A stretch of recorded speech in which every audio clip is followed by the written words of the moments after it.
మన లైఫ్లో 2 సార్లు బాగా టెన్షన్ పడుతూ భయపడుతూ ఉంటాం.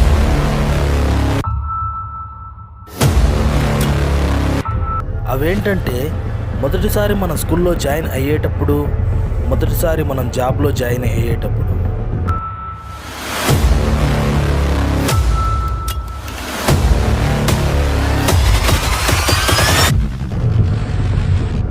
స్కూల్లో జాయిన్ అయ్యేటప్పుడు, జాబ్లో జాయిన్ అయ్యేటప్పుడు అక్కడుండే కొత్త వ్యక్తులు, కొత్త మొహాలు, కొత్త వాతావరణం అలవాటు అయ్యే వరకు చాలా టెన్షన్గా భయంగా ఉంటుంది.